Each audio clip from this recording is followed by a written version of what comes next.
സംസ്ഥാന പുരാരേഖ വകുപ്പ് വൈക്കം നഗരസഭയുടെ സഹകരണത്തോടുകൂടി വൈക്കം സത്യാഗ്രഹ സ്മാരക ഗാന്ധി മ്യൂസിയത്തിൽ സംഘടിപ്പിച്ച അന്താരാഷ്ട്ര മ്യൂസിയം ദിനാഘോഷം സമാപിച്ചു. മെയ് 16 മുതൽ 18 വരെ 3 ദിവസങ്ങളിലായിട്ടാണ് അന്താരാഷ്ട്ര മ്യൂസിയം ദിനാഘോഷം വിവിധ പരിപാടികളോടെ ആഘോഷിച്ചത്. സമാപന സമ്മേളനം വൈക്കം MLA CK ആശ നിർവഹിച്ചു. ഒരു അവബോധം സൃഷ്ടിക്കുക എന്നുള്ളത് നമ്മുടെ ഇപ്പോഴത്തെ അതിനുവേണ്ടി ശ്രമിക്കുക എന്നുള്ളത് നമ്മുടെ എല്ലാവരുടെയും പ്രധാനപ്പെട്ട ഒരു കർത്തവ്യം തന്നെയാണ്.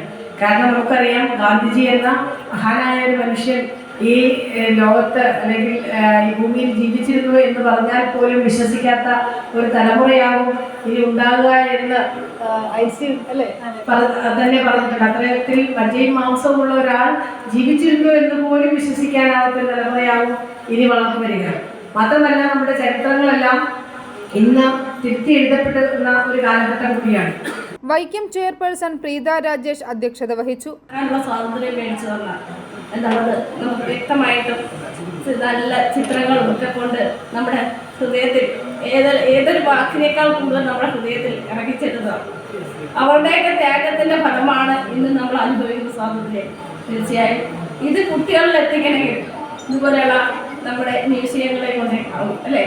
പഠനകാരൻ മാത്രമല്ല, മ്യൂസിയങ്ങൾ വളരെയധികം നമ്മുടെ ചരിത്രങ്ങൾ അത് പുതിയ തലമുറയിൽ എത്തിക്കുക എന്ന ലക്ഷ്യത്തോടു കൂടിയാണ് മ്യൂസിയങ്ങൾ.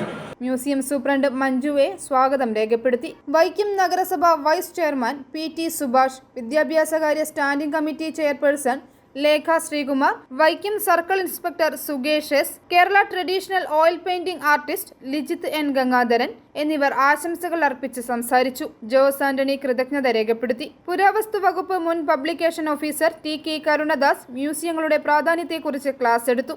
വിവിധ മത്സരങ്ങളിൽ വിജയികളായവർക്ക് സമ്മാന വിതരണവും നടത്തി. i4A news, Vaikom.